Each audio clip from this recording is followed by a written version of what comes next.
Bonjour à tous et à toutes, bienvenue sur Public Sénat et en direct ici du centre Prouvé de Nancy pour ces états généraux des pôles territoriaux et de pays 2018. Vous savez, c'est l'échelle des territoires de projet, des territoires justement qui construisent ou qui co-construisent avec l'ensemble, j'allais dire, du millefeuille administratif des projets qui correspondent intrinsèquement à leur territoire. Et on va justement, durant toute cette séquence, essayer de vous montrer par l'exemple que ici, dans le Grand Est, avec l'ensemble des élus que nous avons invités, que ici, cette alliance des territoires, elle fonctionne, elle s'articule autour de projets qui sont justement initiés très souvent par les territoires, mais on verra aussi que ça peut aller dans un sens comme dans l'autre, ça peut être aussi les régions, les départements qui peuvent aussi faire appel à ces territoires de projet pour pouvoir développer tel ou tel projet. Et on a la chance d'avoir avec nous, on va être très très galant, Martine Boutilla, qui est présidente du pays d'Épernay Terre de Champagne. À vos côtés, on a Laurent Hénard, donc le maire de Nancy, qui nous accueille. Merci, monsieur le maire, de nous accueillir. Et puis quand on parle de Nancy, on ne peut pas passer à côté d'André Rossino, qui est illustre défenseur de la République des territoires et président de Nancy Métropole. Et puisqu'on a la chance d'avoir toutes les strates, on a Mathieu Klein, donc, qui est donc président du conseil départemental de Meurthe et Moselle, et Franck Leroy, qui est vice-président du conseil régional Grand Est. Merci, madame, messieurs, d'avoir accepté notre invitation. Et pour bien comprendre ce que représente l'Alliance des territoires et pour ouvrir donc, cette séquence, je vous demande d'accueillir et d'applaudir le sénateur de Meurthe et Moselle, président de l'association Citoyens et Territoires. Je vous demande d'accueillir Olivier Jacquin.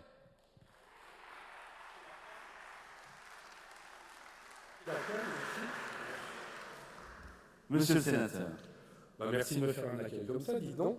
Parce que je ne suis pas là en tant que sénateur, on m'a dit que j'intervenais en tant que président de Citoyens et Territoires, un partenaire de ANPP avec lequel notre association travaille bien. Je voulais remercier Raymond Val et toute son équipe d'avoir choisi notre beau département et cette ville absolument magnifique. Et comme président de Citoyens et Territoires, qui est une association qui s'occupe de développement local depuis plusieurs décennies, elle s'appelait auparavant le Carrefour des Pays Lorrains et a été fondée par Michel Guinet, je peux témoigner que tous les porteurs peuvent être porteurs, tous les territoires peuvent être porteurs de développement et d'innovation. Ce n'est pas réservé à certains.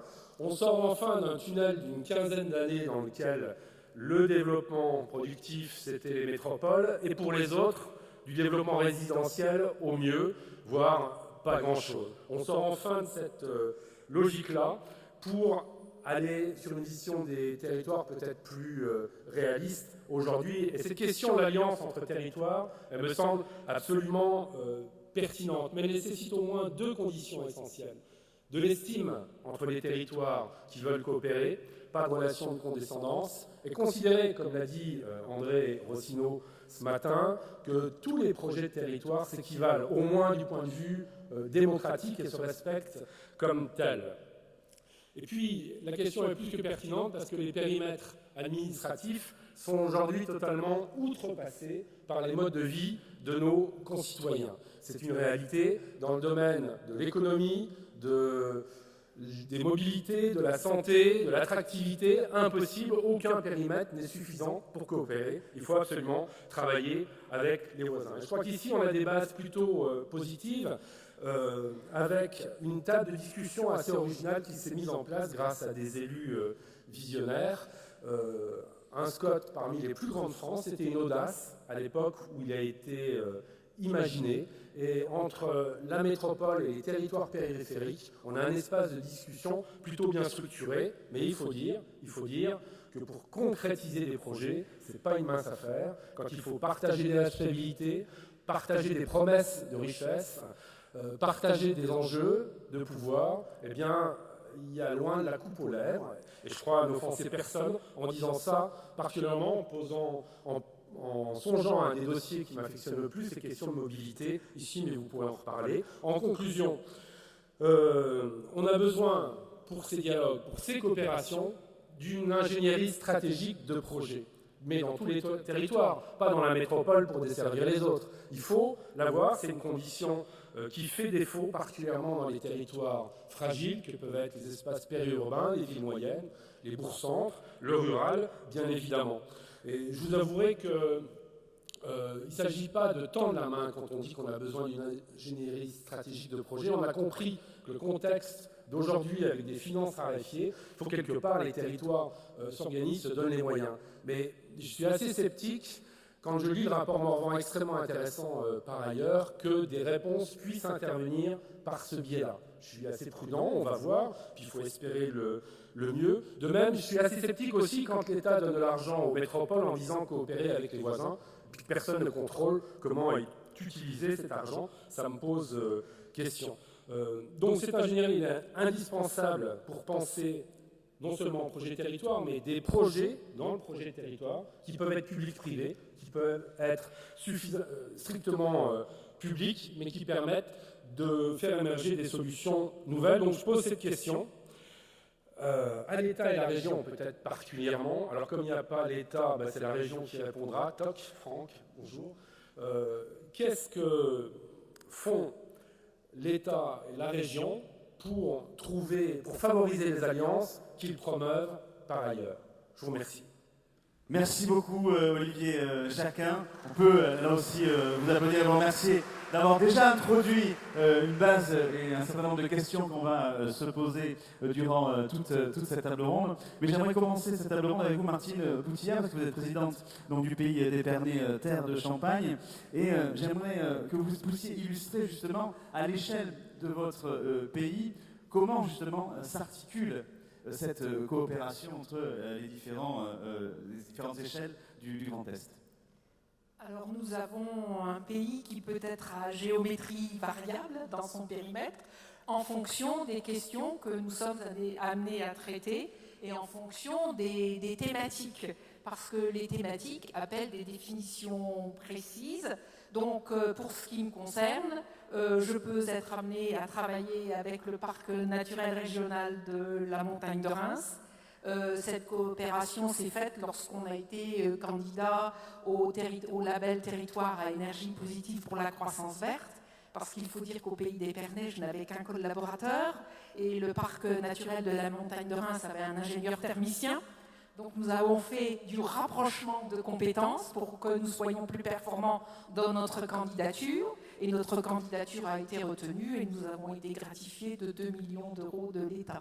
Donc nous étions particulièrement performants de présenter la candidature à la fois du pays, du parc naturel de la montagne de Reims et de la ville d'Épernay.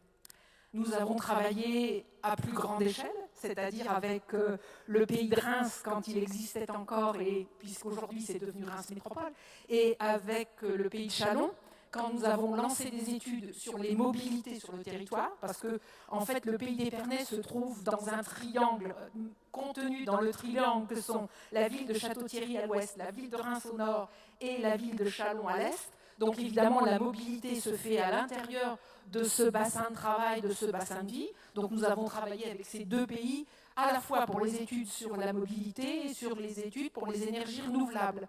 Et quand nous avions des spécificités propres à chacun des pays, nous allions travailler spécifiquement, mais pour le domaine général, nous travaillions tous ensemble.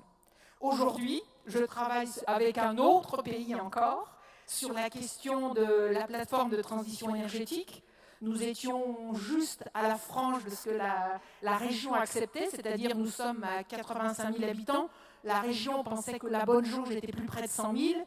Et il y avait juste au sud et à l'ouest de chez nous un pays de 30 000 qui n'aurait pas eu la possibilité de mener à bien ce projet. Donc nous nous sommes associés et nous portons la plateforme de rénovation énergétique sur ces deux territoires, c'est-à-dire que nous sommes 210 communes et 120 000 habitants à peu près, ce qui nous amène à envisager des solutions qui correspondent au territoire, c'est-à-dire que la maison de l'habitat aura des bureaux à Épernay, mais elle aura aussi la manière itinérante d'aller près de notre population, c'est-à-dire que nous avions un camion en espace info-énergie, donc nous allons sillonner le territoire avec un bureau itinérant. Voilà. Donc il y a X Il y a façons. ce type de collaboration avec Voilà. différentes échelles. si vous Chaque disiez. fois que l'échelle est jugée être la bonne échelle, la bonne jauge pour la question traitée.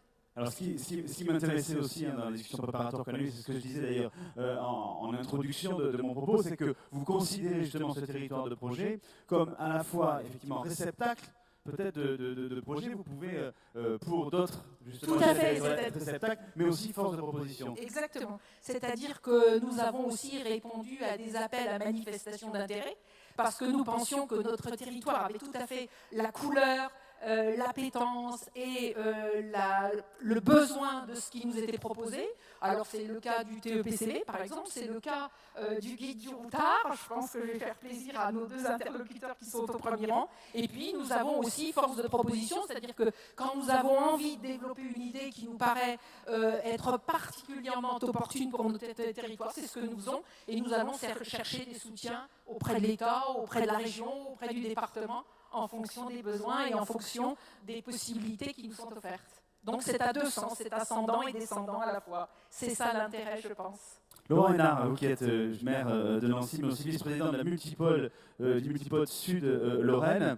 De toute façon, quand on est maire d'une ville-centre, d'une agglomération qui est importante, on ne peut pas délaisser le reste du territoire, donc juste de co-construire avec eux. Oui, c'est incontournable que de faire coller en fait l'action publique à la réalité de la vie des gens. Et on voit bien que les zones d'emploi, les groupements hospitaliers de territoire, les périmètres qu'on retient pour des SCOT, enfin, tous ces cadres de politique publique, différentes les unes des autres, mais qui relient entre elles, font la qualité de vie de nos concitoyens. Ces cadres sont souvent sur des périmètres qui sont au-delà des intercommunalités et en deçà de la carte administrative d'aujourd'hui, je pense aux régions et aux départements. Donc il y a de toute façon besoin de trouver un cadre de coopération qui permette à des autorités publiques de se placer à l'échelle du territoire réel, celui qui correspond à la vie économique, à la vie sociale, aux solidarités essentielles et à ce qui en découle en matière d'aménagement du territoire, les zones d'activité, les politiques de logement et de mobilité. Olivier Jacquin évoquait le SCOT Sud Meurthe-et-Moselle, c'est à peu de choses près la zone d'emploi de Nancy, à laquelle on ajoute celle de Lunéville, qui lui est intimement liée. Donc on voit qu'on est toujours en fait à tourner autour d'une chose simple, c'est la réalité humaine de nos concitoyens, et c'est le moyen de trouver un cadre qui permet, au-delà des réformes administratives qui en France sont généralement un peu trop brutales et trop systématiques. On imagine que ça doit être organisé de la même manière en tout lieu et en tout point. Et forcément, ça ne fonctionne pas dans un pays où il y a des zones rurales, où il y a des campagnes qui s'organisent autour de bourgs et de villes intermédiaires, où il y a des campagnes qui doivent trouver un modus vivendi avec des grandes métropoles, dans l'intérêt des deux, parce que la métropole ne grandit pas par siphonnage, et les campagnes ont besoin de trouver un système de coopération. Donc oui, le pôle métropolitain est issu de cette logique-là, et il a une histoire. C'est une première étape avec le SCOT, où on a quand même fait des choix ensemble d'aménagement du territoire et d'éclairage de nos différents PLU. Et puis derrière, on a ce pôle métropolitain qui reprend des compétences qu'on veut partager, ou en tout cas sur lesquelles on veut développer des politiques communes. Pour ma part, c'est le tourisme, mais on travaille aussi évidemment sur des questions liées à la mobilité, à la coordination des schémas d'accueil et développement d'entreprise. C'est vrai qu'un des reproches qui est souvent fait, justement, et qui correspond aux besoins de ces pôles territoriaux, de ces territoires de projet, qui sont souvent dans des zones plus rurales, parce que justement, c'est là qu'ils se mobilisent pour pouvoir développer des projets, c'est d'être souvent délaissés et que l'alliance avec l'urbain ne se fait pas de manière spontanée. Vous êtes arrivé justement d'aider de manière soit avec de l'ingénierie ou soit financièrement, des projets de pays plutôt ruraux autour de Nancy pour justement aller dans le sens de cette collaboration. Pour prendre un exemple concret, je vois quelqu'un qui connaît bien le Lunévillois dans cette salle. On a eu un pli sur Lunéville qui a connu un temps des difficultés économiques. Alors Lunéville, je suis pas sûr que tout le monde situe bien Nancy et Lunéville, il y a 30 km d'écart. C'est la ville bien connue du château de Lunéville, qui s'est développée avec les ducs de Lorraine, notamment de Léopold et de Stanislas. Donc il y a des liens historiques, on va dire, très forts. Mais il y a des réalités de territoire très urbains sur Nancy, plus rurales sur Lunéville, qui peuvent marquer un contraste. Et en fait, au début, ça a été une sorte d'accord d'urgence entre nous. L'idée, c'était que la maison de l'emploi du Grand Nancy, donc de la métropole, aide à ce que les choses qui étaient engagées par le pli se poursuivent malgré les difficultés financières et l'interruption de vie juridique de l'organisation qui portait le pli, puis qu'on imagine quelque chose après. Et en fait, ce qui s'est produit, c'est qu'il n'y a pas eu de recréation d'une structure. C'est maintenant la Maison de l'Emploi du Grand Nancy qui intervient sur ces opérations d'insertion par l'économie, sur le Lunévillois, en même temps que sur la métropole. Et je crois que ça se passe très bien des deux côtés. Pourquoi ? Parce qu'on a accepté la démarche itérative, maïeutique. Voilà. On a accepté d'avancer pas à pas et que petit à petit, sur ce sujet, on trouve les bons équilibres. Et c'est donnant. Parce qu'il y a des économies autour de l'agriculture ou dérivées de l'agriculture, autour des paysages qui sont très vivaces sur le Lunévillois et sur lesquels on peut envoyer des personnes de Nancy en formation, en insertion. Donc les flux sont dans les deux sens. Simplement, je ne suis pas sûr qu'on avait, au moment où on a bâti ce premier partenariat d'urgence, l'idée que ça aboutirait à cette coopération dans la durée sous cette forme-là. On pourrait prendre d'autres exemples, mais comme vous souhaitez qu'on soit concret, je m'arrêterai là. Très bien, merci. En tout cas, justement, passer la parole à André Rossino, parce qu'en plus d'être président justement de la métropole de Nancy, vous êtes aussi vice-président de France urbaine. Alors finalement, vous qui avez prôné depuis longtemps pour la République des territoires, est-ce que c'est la bonne échelle pour pouvoir travailler ? Il y a plein d'échelles. Aujourd'hui, si on voulait vraiment prendre la bonne échelle, on est entre citoyens, on n'est pas seulement entre pôles territoriaux, où l'échelle du monde est perturbée et gravement inquiète. Je ne suis pas sûr que ça ne déteint pas un peu sur des comportements politiques dans l'Europe d'aujourd'hui. Quelles seront les conséquences pour l'Europe de demain? Donc l'idée d'une limite d'un territoire, il y a d'abord au-dessus de l'occupation qu'on porte sur les territoires, une vision philosophique de la vie, de la politique, les choses auxquelles l'on croit. La construction politique de l'Europe, elle est très importante, mais encore fragile. Et je pense que l'année prochaine, le débat, et je souhaiterais, moi, que les territoires soient très présents dans le débat européen, pour leur intérêt, pour stimuler les régions aussi sur les dossiers de soutien européen, et pour faire en sorte que chaque fois, chaque Français aujourd'hui ne peut pas dire « je ne suis que citoyen français », il est aujourd'hui un citoyen qui vote pour un Parlement européen. Donc la notion de limite, et on retrouve là le problème du périmètre, ne nous attardons pas à trop de périmètre, une philosophie, des valeurs et des actions.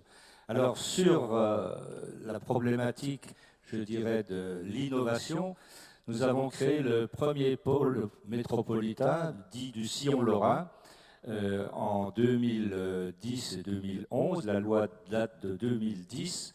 C'était là une alliance volontaire entre l'agglomération de Thionville, l'agglomération et la ville, l'agglomération et la ville de Metz, la communauté urbaine de Nancy et la ville de Nancy, et Épinal. C'était le Sillon lorrain parce que c'est la symbolique de l'unité urbaine tout au long de la vallée de la Moselle et de la Meurthe. Et ce n'était pas spontanément évident compte tenu des antériorités, y compris géopolitiques par rapport à la Moselle, à la loi, je dirais, encore un peu différente. Je vais raconter une anecdote. Quand avec Jean-Marie Roche, on a dit on va créer une association de préfiguration. Ah, il me dit, ça va être la loi de 1908. Il me dit, non, ce sera la loi de 1901, celle de la République française. Ça, c'est le détail et le piment. Mais ça nécessite aussi beaucoup de respect entre les partenaires, beaucoup de capacité d'inventer l'avenir. On ne pensait pas à l'époque avoir à gérer, monsieur le vice-président de la région, une grande région comme celle du Grand Est, que nous validons, que nous soutenons. Mais aujourd'hui, l'effacement des institutions régionales sur la Lorraine historique nous donne aujourd'hui une légitimité très forte. Alors qu'est-ce qu'on a fait à travers le Sillon lorrain? On a favorisé l'existence d'une université lorraine unique, et la fusion de l'université de Metz avec celle de Nancy fait que nous sommes aujourd'hui la 3e université française en nombre d'étudiants, mais aussi d'autres choses plus performantes. Je ne citerai que celle-là, le label French Tech, que nous avons. Nous sommes les seuls à avoir un label French Tech attaché à un syndicat mixte. Donc on voit bien que la population aussi a validé cette approche en disant ah ben c'est bien, ils s'entendent, ils vont faire des choses ensemble. Donc, à partir de là, chacun ensuite développe son territoire. Nous avons, fait ce qu'il fallait et là, au regard de la loi, simplement, pour devenir métropole. Et là, nous sommes de ceux qui ont assumé, je dirais, la réciprocité avec le territoire. Nous avons une dotation à l'époque de l'État de 7 millions d'euros parce qu'on devenait métropole. On a partagé, par exemple, en ce moment, on pilote des études. Et je voudrais aussi saluer la Caisse des dépôts et consignations, monsieur le directeur du Grand Est, parce qu'il y a de la ressource, non seulement financière, de la ressource de conseil et de validation très intéressante au niveau de la Caisse des dépôts, l'émergence de la Banque des territoires, vous voyez que ça fait école au-delà de la République des territoires, et ce sont des appuis extrêmement intéressants, mis en réseau, ils sont pour nous fort intéressants. Donc, moi je conclurai en disant que c'est un processus qui est en route, c'est la vie, mais il faut aussi plusieurs choses. Il faut y croire, il faut avoir des valeurs républicaines solidement attachées, parce que quand ce n'est pas le cas, on rencontre des oppositions ou culturelles, mais aussi quelquefois fondamentalement politiques, et ce n'est pas les extrêmes qui se privent de ce genre de reproches. Et puis le territoire, il faut y croire, il faut savoir faire travailler. Et le plus dur peut-être, et il n'y a pas que pour les territoires, c'est de gérer l'interaction. L'interaction, c'est comment des citoyens, des institutions, des territoires interagissent. Et les conditions de l'interaction sont les conditions aujourd'hui de la réussite des projets. S'il n'y a pas d'interaction, ça veut dire un état des lieux, ça veut dire un respect réciproque, une évaluation, ça veut dire un soutien stratégique. Et je pense que la Caisse des dépôts travaille aussi sur ces questions. Les régions peuvent être des aidants de l'extérieur. Il y a peu de services de l'État qui restent encore en place pour être aidants. Je ne sais pas ce que deviendra l'agence des territoires créée par l'État. Je pense que le sénateur Mézard eût été là, il nous en aurait parlé. Mais l'ingénierie des territoires, aujourd'hui, indépendante, active, respectée et respectueuse, ce sont des choses fondamentales pour bâtir ensemble dans les territoires. Et à partir de ce moment-là, écoutez, moi j'étais à l'ADCF au congrès de Deauville la semaine dernière, c'est fabuleux. C'est fabuleux, c'est un des plus beaux congrès, à part France-Urbaine naturellement, c'est un des plus beaux congrès, je dirais, d'élus. Hein, ce n'est pas un congrès à piège politique pour piéger le président de la République ou le Premier ministre, comme on le voit une fois par an. Hein, on est donc bien sur un vrai travail en profondeur. Et c'est ça qui compte en ce moment. Et il faut que vous êtes des militants. Vous avez envie de gagner, vous avez envie de développer. Et la France, qui est un territoire fabuleux, il faut montrer aussi, on critique Bercy, parce qu'ils sont forts, puissants, ils rayonnent, etc. J'aimerais bien qu'on leur fasse un peu la nique et qu'on décrète qu'il y a aussi un Bercy territorial. Merci territorial. Sinon, j'ai encore une petite question à vous poser, parce que vous parlez effectivement de l'interaction, mais si on va aller plus loin, est-ce qu'il y a des outils d'interaction à construire? Ou est-ce qu'elle se fait naturellement? Pour le moment, c'est un peu nébuleux. Ça ne s'enseigne pas, l'interaction. C'est du pragmatisme, c'est aussi du respect, de la responsabilité. Alors quand ça devient une science universitaire, enseignée, on essaie, nous, de créer une chaire ça devient de l'intelligence collective. Tout le monde en parle. Il y a beaucoup de gens qui abusent de ce langage.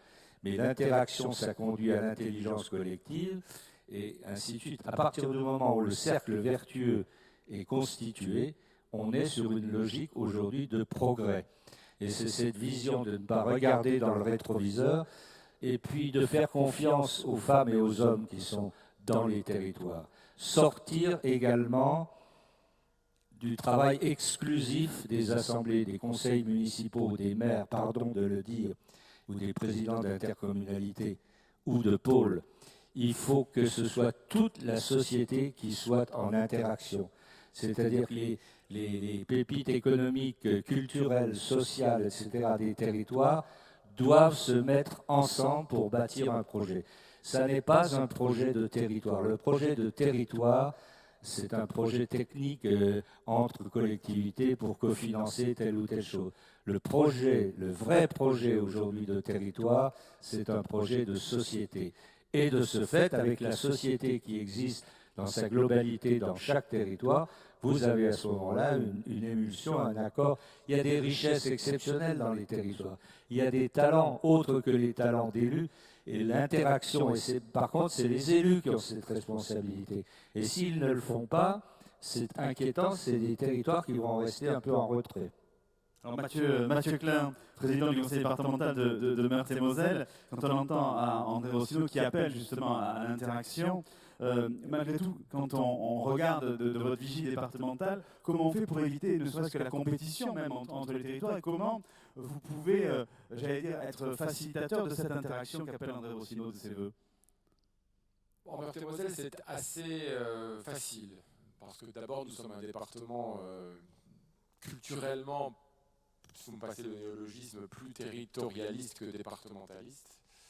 C'est lié à l'histoire d'abord du département, qui n'est pas un département de la Révolution française, qui est un département avec des pays et des territoires qui sont très divers, des frontières luxembourgeoises et belges jusqu'au piémont vosgien.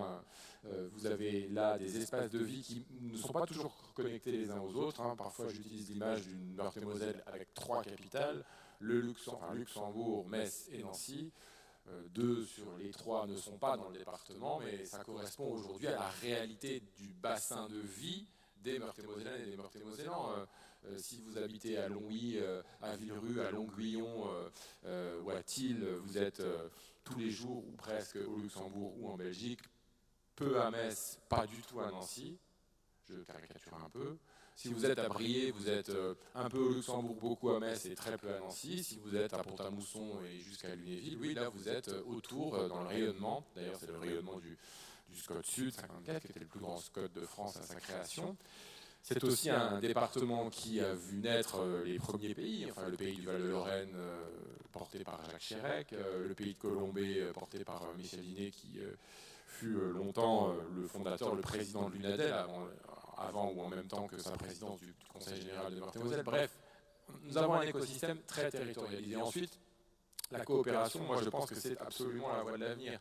Le département, lui, il doit veiller à être un bon péréquateur, pour peu qu'il en ait les moyens, parce que son enjeu, c'est justement de faire en sorte que les richesses créées au cœur de la métropole, parce que la métropole, son bassin de vie, son bassin d'emploi en dépasse largement les limites administratives, et heureusement pour elle, les richesses créées au cœur de la métropole puissent rejaillir sur l'ensemble des territoires. Il faut des outils de péréquation, des outils fiscaux. Ils ne sont pas aujourd'hui suffisamment aboutis, il faut le reconnaître, pour être suffisamment efficaces, mais c'est la responsabilité fondamentale de solidarité territoriale des conseils départementaux. Veiller à ce que ceux qui profitent aux uns profitent à l'ensemble. Et on le voit sur beaucoup de sujets. Quand nous avons collaboré pour créer la métropole du Grand Nancy, il peut se passer en France des endroits dans lesquels c'est un peu compliqué parce que chacun reste sur son quant à soi. Nous avons intérêt, et moi j'ai dit dès l'origine que le département avait intérêt d'avoir en son cœur une ville capitale qui devienne une métropole capable de tirer une dynamique en proximité d'ailleurs des limites européennes. C'est un enjeu pour l'ensemble du département. Lorsque nous coopérons sur un certain nombre de grands sujets, la SNCF, la 31, le développement du territoire sur des sujets économiques, c'est bien parce que nous avons conscience que là encore, il n'y a pas de développement des uns sans développement des autres. Donc le département a évidemment une position qui, pour certains, pourrait apparaître comme aux marges de cet enjeu, mais encore une fois, en Meurthe-et-Moselle, compte tenu de ce que nous sommes, le département, je crois, en est un acteur important, et il n'entend pas se comporter comme une citadelle assiégée. Quelles que soient les sensibilités politiques de chacun, parce que là aussi on a du mal. C'est-à-dire que le projet de territoire est au-delà de ça. Ça fait quelques mois maintenant que j'ai renoncé à imaginer que toute la Meurthe-et-Moselle serait entièrement socialiste du jour au lendemain. Donc je fais avec l'ensemble des acteurs qui m'accordent un réciproque d'ailleurs. Enfin ça, j'allais dire, c'est c'est la réalité de tous les jours. Vous connaissez beaucoup bien sûr, il y a quelques territoires en France qui sont monocolores, mais enfin, nous sommes tous issus de territoires dans lesquels il y a une diversité politique, culturelle, sociale, économique, une richesse. Nous sommes capables de travailler ensemble, nous sommes capables d'aller nous affronter lors des élections les uns contre les autres et de bâtir ensemble. Il ne faut pas penser que la vie politique, c'est d'abord et avant tout la recherche de compromis. Et si vous faites de votre sensibilité politique un enjeu de coopération territoriale, oui, là, vous êtes à peu près à coup sûr certains de vous tromper, de vous planter et de planter votre territoire avec vous. Donc, je pense qu'ici comme ailleurs, mais c'est particulièrement vrai ici parce que là aussi c'est une tradition bien ancrée, nous nous mettons en capacité de coopérer, oui, par-delà les étiquettes politiques. L'intérêt supérieur du territoire, les propos de Mathieu Klein.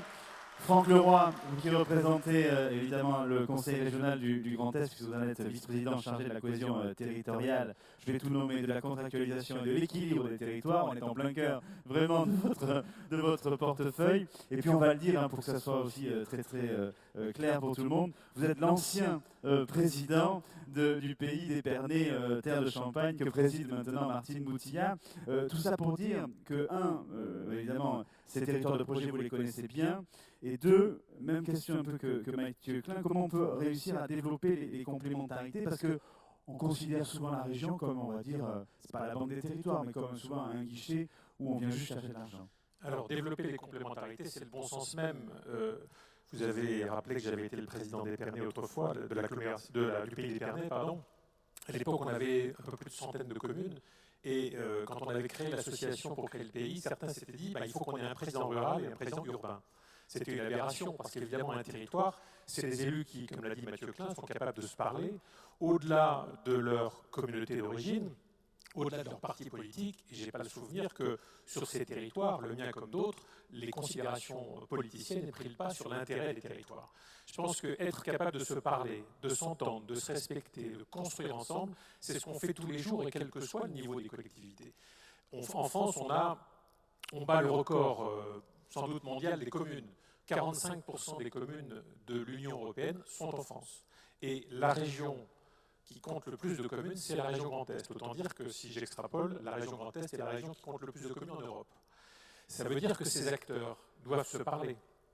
On vante souvent l'origine de nos communes, les racines profondes de nos communes qui remontent à l'Ancien Régime, puis à la Révolution. Mais si ces communes ne sont pas capables de parler entre elles, si elles ne sont pas capables de construire avec les villes moyennes, avec les agglomérations, avec les départements, avec les régions, de véritables projets, il y a une déperdition d'énergie fantastique. La réalité, c'est qu'effectivement, sur les territoires, on sait se parler, on sait s'entendre sur certains projets, et le rôle de la région, c'est d'encourager ce dialogue au niveau local, d'encourager les coopérations. Par exemple, nous soutenons les territoires qui veulent constituer des SCOT. Il faut savoir que tous les territoires du Grand Est n'ont pas encore de SCOT. Idem, sur le plan des PETR, des pays, tous les territoires de la région Grand Est n'ont pas de PETR ou de pays, et tout ça est un terrible handicap. Ça veut dire que sur ces territoires, très souvent, et c'est souvent les territoires qui sont les plus en difficulté, on n'arrive pas à faire émerger un projet de territoire, à le partager et donc à le vendre aux territoires comme les départements ou les régions qui sont là aussi pour épauler ces projets. Je voudrais citer un exemple, je sais que son animateur est dans la salle, le territoire de l'Argonne. Le territoire de l'Argonne, c'est un massif qui se situait entre l'ancienne Champagne-Ardenne et l'ancienne Lorraine. Son territoire est divisé en 3 départements, la Meuse, les Ardennes et la Marne. Jamais ce territoire n'avait été une entité qui avait pu réfléchir à son avenir en commun. On était toujours dans un cadre institutionnel et il y avait toujours l'obstacle à discuter avec le morceau de territoire qui se situait de l'autre côté de la frontière départementale ou régionale. Depuis que le Grand Est existe, on soutient ce territoire, on a mis en place une équipe d'ingénierie aux côtés de ce territoire et comme par hasard, on voit des projets émerger à l'échelle de ce territoire de l'Argonne qui rêve d'être enfin reconnu à cette véritable échelle. Voilà le genre d'opération qu'il faut mener, décloisonner, faire en sorte que les gens se parlent, se respectent et montent ensemble des projets. Alors c'est du pragmatisme, c'est de l'initiative locale et c'est comme ça qu'on tire un territoire vers le haut. Parler du territoire de l'Argonne, mais c'est ce que disait Martine Boutilla aussi sur son territoire. Finalement, on manque réellement d'ingénierie, vous l'avez cité tout à l'heure. Donc comment la région comment à cette échelle-là on peut aider un pays à trouver ou à financer son ingénierie. Alors la région aide financièrement les pays, les PETR, sur des postes d'ingénierie territoriale. Elle aide les SCOT à se constituer et cette aide en fonctionnement bénéficie souvent à l'embauche de consultants qui vont permettre de faire émerger les projets de SCOT. Mais je pense qu'il faut aller au-delà. Et puisque les territoires vont être impactés par des bouleversements considérables, la transition énergétique, la transition numérique, la transition écologique, ces transitions impactent nos territoires, peuvent être une formidable opportunité pour nos territoires. Il faut qu'on aille chercher de l'ingénierie spécialisée sur les questions du numérique, sur les questions de la transition énergétique, parce que demain, les territoires ruraux vont devenir des territoires producteurs d'énergie, donc qui vont capter des ressources qui vont leur permettre de se développer.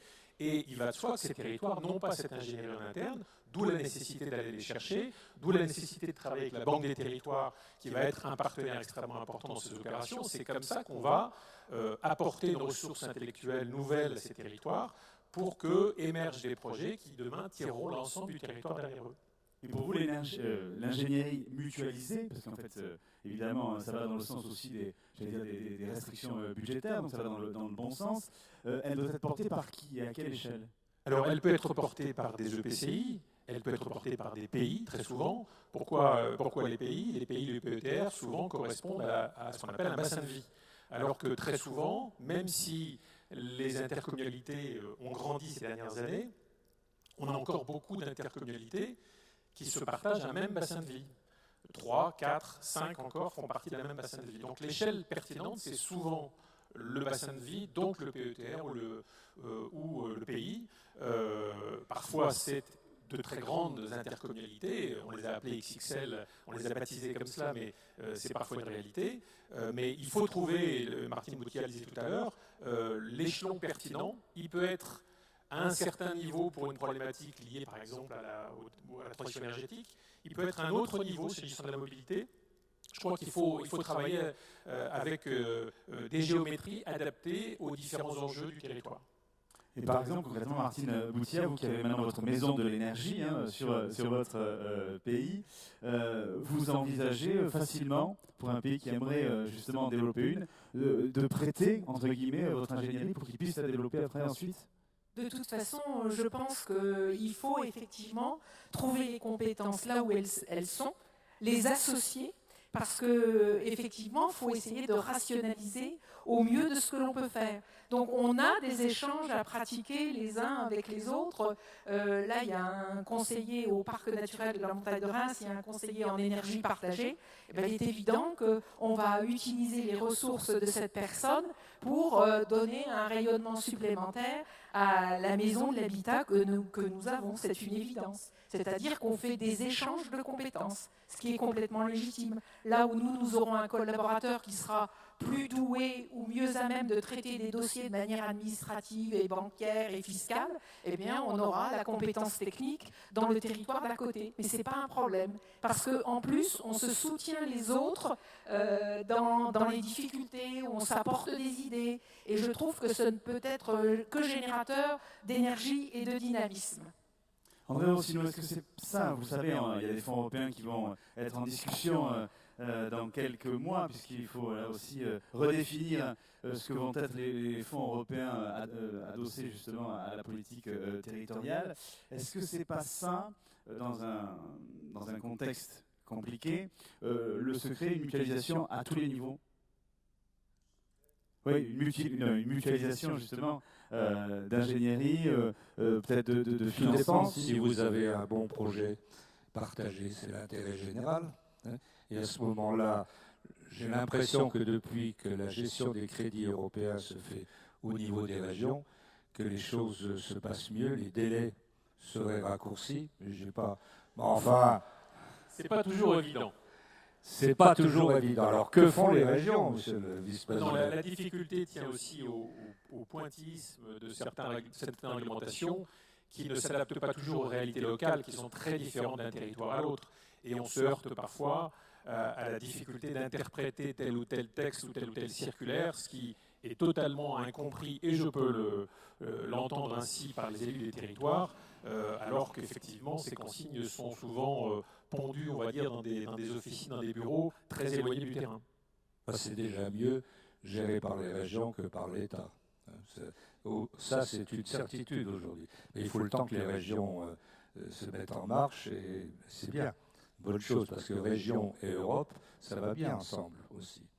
Mais on a vu ce matin, par exemple, l'exemple allemand, et clairement, il y a une inertie de décision comparativement, justement, à vous qui êtes une région transfrontalière, justement, aux décisions allemandes qui, dans la journée, enfin, c'est ce que nous prônait ce matin l'expert allemand que nous avions, effectivement, pour le développement des territoires, ça va encore trop lentement, et c'est vrai que c'est le ressenti aussi, on parlait de collaboration tout à l'heure, mais des citoyens, c'est-à-dire que même si vous associez les citoyens à ces projets de territoire, ça va quand même toujours trop lentement.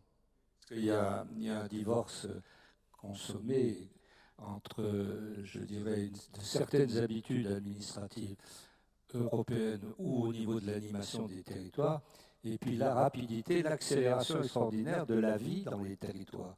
Le développement économique, le numérique, toutes ces choses, les déplacements, les mobilités dans toutes les disciplines et les techniques, ça va. C'est pour ça qu'il y a une sorte de perturbation de nos concitoyens, parce qu'il y a un phénomène d'accélération du fonctionnement de la société technologique, la société économique, la brutalité internationale, etc., sont des choses qui inquiètent, qui dérangent, qui déstabilisent. Et ces temps de déstabilisation se traduisent souvent par de l'émotion, de la difficulté de se mettre d'accord et de porter des projets communs. Mais c'est là où je suis persuadé qu'avec un peu de temps et un peu de recul, les régions vont être le filtre de bonne aloi au bon niveau entre les territoires et l'Europe. Je pense qu'il faut aussi que l'Europe devienne un peu plus humaine, moins technocratique, mais ça se gère aussi un peu dans le temps. Mais c'est aujourd'hui, moi, ce que je le ressens aussi un peu comme médecin, c'est-à-dire qu'avec l'accélération, parce que l'être humain supporte mal l'accélération, qu'elle soit physique, qu'elle soit intellectuelle, qu'elle soit politique ou autre. On a des habitudes, on vit à son rythme, et même dans les territoires, il peut y avoir des habitus de vie, de réactivité différents. Et c'est pour ça qu'il y a un énorme travail psychosociétal à faire pour amener un certain nombre de partenaires, d'élus et leurs partenaires territoriaux sur des positions qui deviennent des positions d'autant plus fortes qu'on a mis un peu de science et de talent pour arriver à ces positions. Laurent, est-ce que l'alliance justement des territoires qui passe par la concertation, elle passe aussi par la concertation avec, j'allais dire, les acteurs même du territoire, qu'ils soient simples citoyens ou même acteurs privés? Oui, c'est indispensable, ne serait-ce que parce que, pour ce qui est des acteurs privés, parce que les fonds publics ont une limite qui s'est manifestée de manière de plus en plus vigoureuse ces dernières années. Et puis aussi parce que je pense que la participation des citoyens permet de passer d'une logique un peu de consommation du service public ou de l'action publique, ce qui fait qu'on peut être impatient, à une logique où on est co-décideur, ce qui fait que du coup on demande un peu plus de temps. Bon, je le vois à l'échelle d'une ville, quand dans les projets, on veille dès le début à avoir des temps d'échange, des temps de construction et une consultation. Même parfois, on l'a fait pour les rythmes scolaires, par exemple, une votation, en disant qu'on suivra le résultat du vote. On voit que le facteur temps n'est plus le même pour le citoyen. C'est-à-dire que quand il prend en charge une part de décision, qu'on lui donne des éléments d'analyse et d'études, les choses doivent aller moins vite. Il se retrouve un peu, pour une petite part, dans la situation des élus qui, en plus de ce qui a été évoqué, le millefeuille, les procédures, la législation, des normes nationales, voire européennes, qui n'ont pas grand-chose à voir avec la souplesse et la réactivité qu'on voudrait avoir au plan local, il y a tout ça, c'est sûr. Mais il y a aussi le fait que parfois, nous élus, on veut prendre le temps de prendre la bonne décision, de ne pas se tromper d'évaluation, de ne pas oublier de partenaires, de bien mesurer l'ensemble des effets induits, positifs et, hélas, négatifs, en tout cas les déceler, les mesurer. Bon, tout cela, quand on est dans une logique où les élus savent, décident entre eux, le citoyen ne le partage pas. Et donc lui, il est impatient, attend un résultat, et généralement un résultat pour lui. À partir du moment où les choses sont partagées en termes de décision, le facteur temps tend à se rapprocher. Même si, quand on se compare à nos voisins européens, on voit bien qu'en France, on est quand même... on prend le temps, quoi, vraiment, on prend le temps. On prend le temps. Mathieu Klein, même question au niveau départemental, est-ce qu'il y a des organes consultatifs, justement, sur les différents projets que vous avez sur votre territoire? Ouais, il y en a de nombreux. Hein. Je pense celui qui a plus récemment été mis en lumière, le Conseil consultatif des bénéficiaires du RSA, par exemple, qui a été un des contributeurs à la stratégie pauvreté qu'a présenté Emmanuel Macron il y a quelques semaines maintenant. La loi d'adaptation de la société au vieillissement a introduit la création de conseils départementaux de citoyenneté et d'autonomie, donc personnes âgées, personnes handicapées qui co-construisent là aussi les politiques publiques sur leur domaine.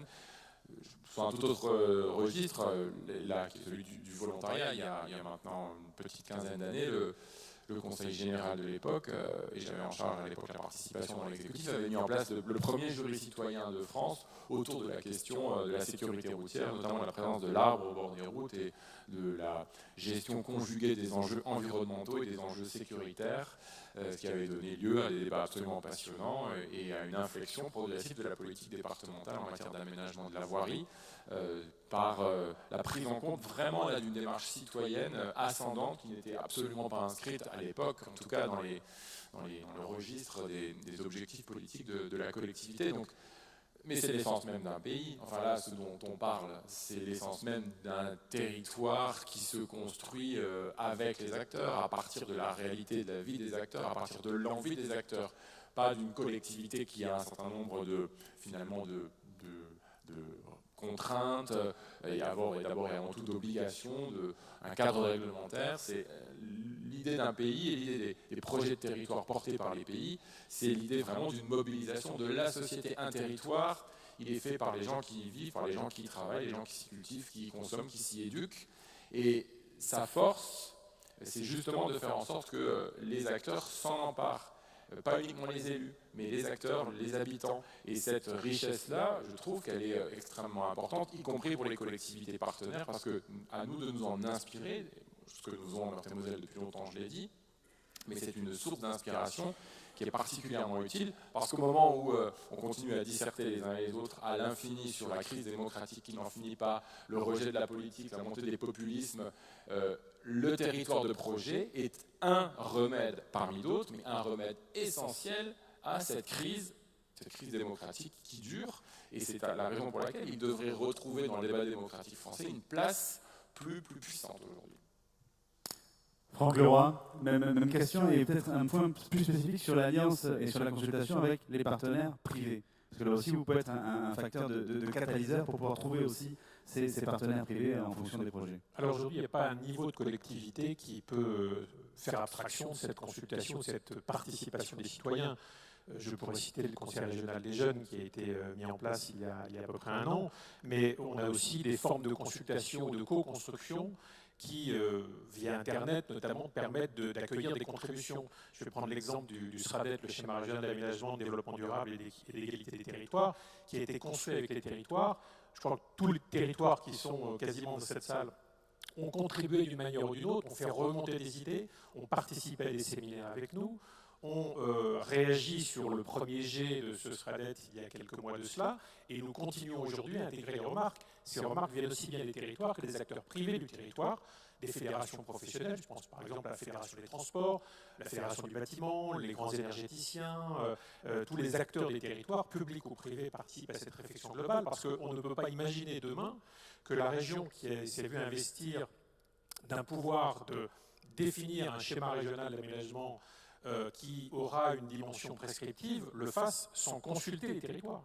C'était tout simplement inimaginable. Donc cette large concertation, cette co-construction, elle est notre quotidien aujourd'hui, et l'exemple que citait Mathieu Klein tout à l'heure au niveau des départements, c'est la même chose. J'allais dire, c'est quelque chose qui diffère profondément de ce qui a existé probablement il y a 30 ou 40 ans. Aujourd'hui, le citoyen, il est un acteur de l'avenir, il est un acteur de la construction de notre avenir, et il doit être intégré selon des modalités différentes quand on est à la tête d'une région ou à la tête d'une commune. Il va de soi que la notion de proximité n'est pas la même. On parlait des acteurs privés, je vais peut-être reposer la question à Martine Boutier. Est-ce que dans les projets que vous avez développés sur le pays des Pyrénées Terres de Champagne, il y a un certain nombre de projets que vous avez faits ou co-construits avec des acteurs privés?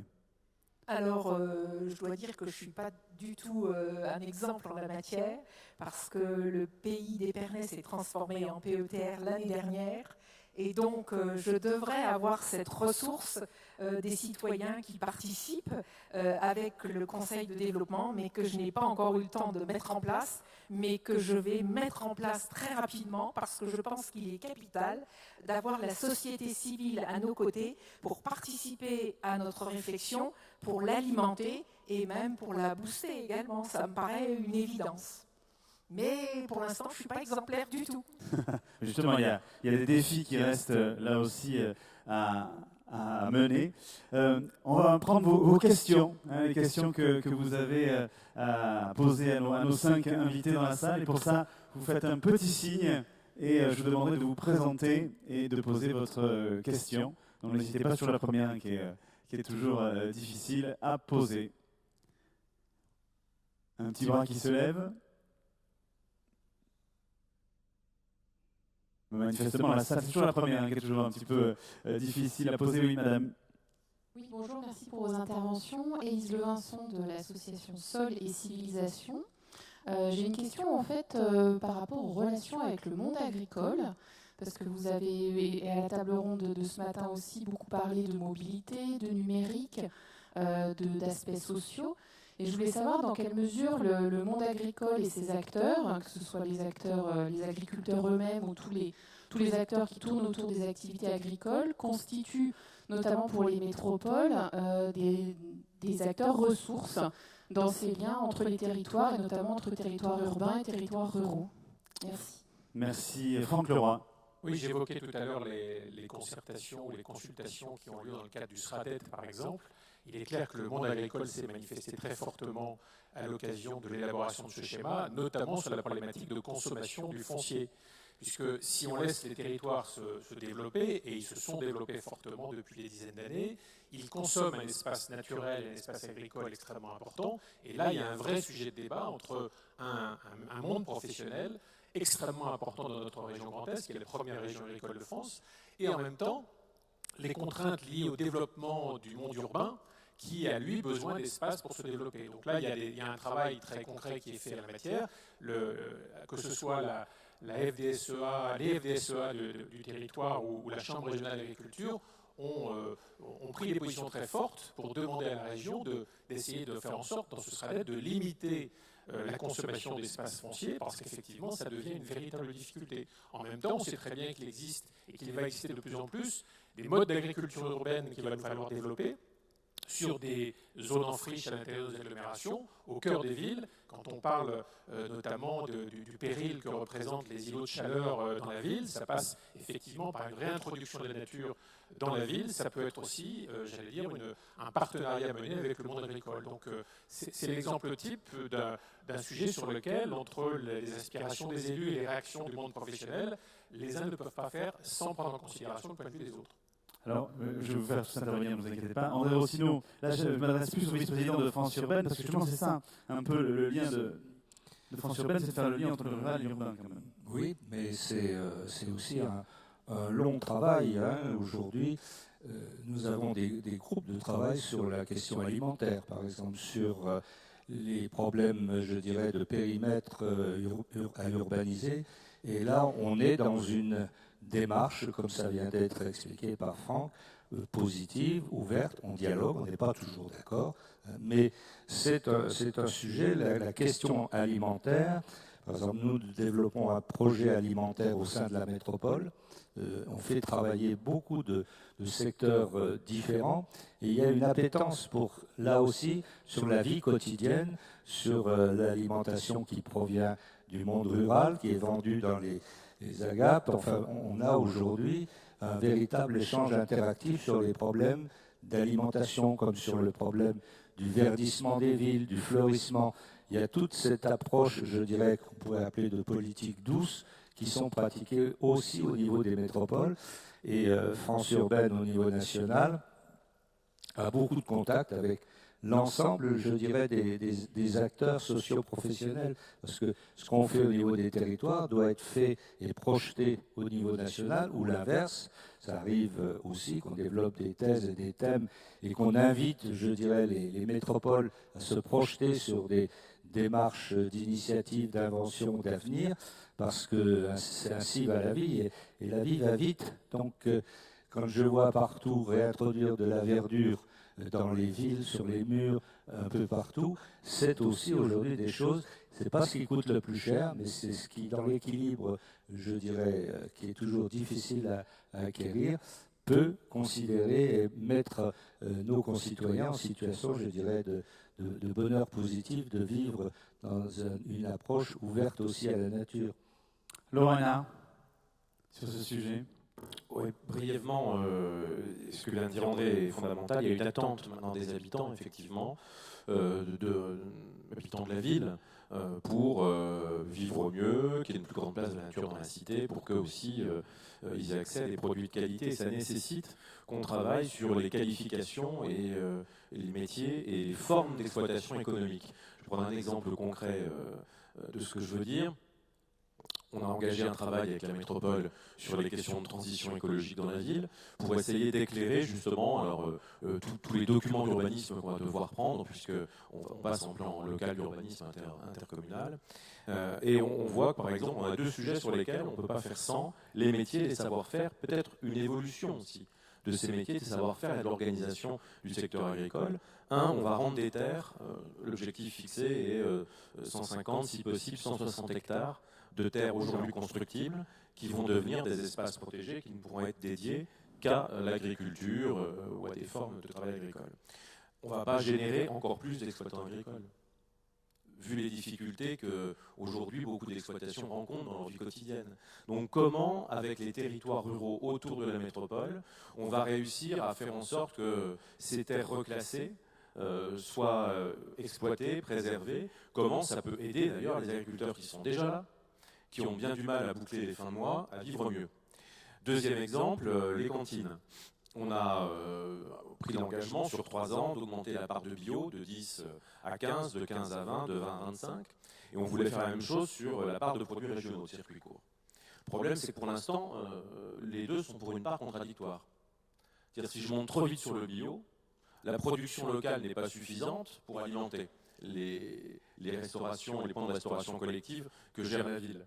Donc ça veut dire qu'il faut que je trouve le moyen, si je veux que la montée du bio s'accompagne bien de la montée de la production régionale, il faut que je trouve le moyen de travailler avec la Chambre d'agriculture, avec les organisations professionnelles, il n'y a qu'eux qui savent comment faire, sur une évolution des exploitations, sur une évolution des qualifications, et que je trouve le bon rythme.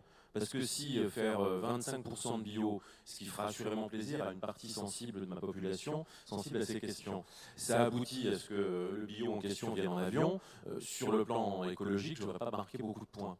Donc là, on a un travail avec la Chambre d'agriculture et les organisations professionnelles pour qu'eux aussi nous aident à dire, voilà la vitesse à laquelle on peut aller. Ce qu'on envisageait de faire en 1 année ou 2, on va le faire sur un plan de 3 à 5 ans, parce qu'on est sûr de pouvoir utiliser mieux la ressource locale. Voilà aujourd'hui, il faut comment pour nous les choses s'articulent, et je pense qu'il faut les articuler ainsi. Enfin, la priorité doit être au métier du monde agricole et de l'agriculture, leur prise en considération, leur amélioration des conditions économiques et leur évolution aussi. Et il faut qu'on soit là pour aider à ça, nous qui sommes en bout de chaîne. Martine Boutier, à l'échelle justement du pays des Pyrénées de Champagne, comment vous travaillez justement avec les acteurs agricoles en fonction des projets?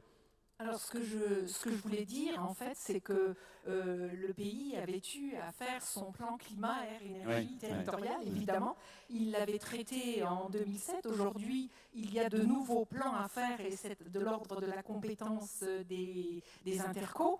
Et il est évident, je voulais dire à madame, que dans le cadre de ces élaborations de climat, de plans climat, air, énergie, puisque nous nous soucions de qualité de l'air, de l'économie de consommation des énergies fossiles, il est évident que dans notre pays, qui est avant tout, je n'ai pas fait part de mes origines, mais nous sommes dans l'effervescence, évidemment, vous vous en doutez bien, à Épernay, eh bien, la profession viticole a fait son bilan carbone. Donc nous travaillons de manière très proche avec la profession viticole au travers de tous ces organismes professionnels, parce qu'elle sait la part de ce qu'elle consomme en énergie fossile, de la manière dont elle voudrait les réduire et de son souci de partager avec nous le souci de la qualité de l'air et le souci de la qualité de vie de nos concitoyens.